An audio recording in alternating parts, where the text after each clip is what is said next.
अस्सलाम वालेकुम। मां अरशद बिरोई एक नओं मौजू खणी तव्हां दोस्तनि जी ख़िदमत में हाज़िर थियो आहियां। कल्ह मां हिकिड़े होटल ते वेठो हुउसि। मुंहिंजे टेबल जे भरिसां हिकिड़ा चंद दोस्त ॿिया टेबल ते वेठा हुया। अणवाक़ुफ़ हुया।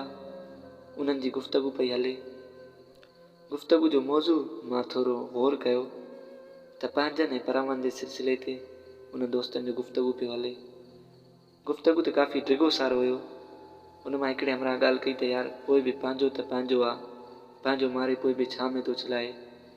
इन मौज़ू ते थोरो तबसरो कंदुसि। कचहरी तमामु डिघी हुई। मां त पोइ उथियो हलियो आयुसि। पर इन ॻाल्हि ते हुन हमरा ॻाल्हि कई त यार पंहिंजा त पोइ बि पंहिंजा आहिनि, मारे वरी बि छा में था उछलाइनि। जेके मारे छा में था उछलाइनि त जेके मारनि था त उहे पंहिंजा कीअं थिया। कंहिंखे मारे उनखे लाश खे खणी माना गेले छा में उछलायूं त असांजो सॼो ध्यानु जेको आहे त उन टंग खां वठी छिकण ते आहे त छिके टंग खां वठी लाश खे छा में कयईं। हू जेको उनखे ईज़ाउ ॾिनो, उनखे ज़ख़्म ॾिनो, उन ते उनजो हथु वरियो ऐं उन ते को बि उनजो रहम न आयो। माना असां सभिनी जो ध्यानु इहो थो वञे त इहो असांजो पंहिंजो हुयो, तॾहिं छा में उछलाईं। त असुल में इहे पंहिंजा न आहिनि। असां इन्हनि खे पंहिंजो चई करे असां माना पंहिंजा जी तोहीन था कयूं।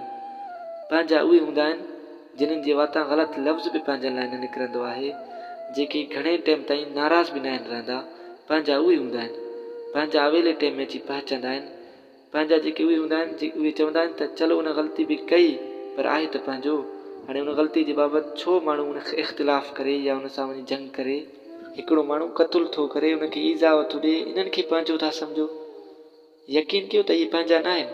त जेके धारिया आहिनि जिन सां असांजा वास्ता न आहिनि, उहे ज़ुल्म था कनि, उहे ईज़ाउ था ॾियनि, त उन्हनि ते त का मयार ई कोन्हे। धारियुनि ते त मयार ई कोन्हे। उन्हनि खे पंहिंजो चई करे पंहिंजाइप जी तोहीन न कयूं। अगरि मुंहिंजो पैगाम पसंदि अचे त दोस्तनि सां ज़रूरु शेयर कजो। मूंखे कंहिं नए वीडियो ताईं ॾींदा इजाज़त। ख़ुदा हाफ़िज़।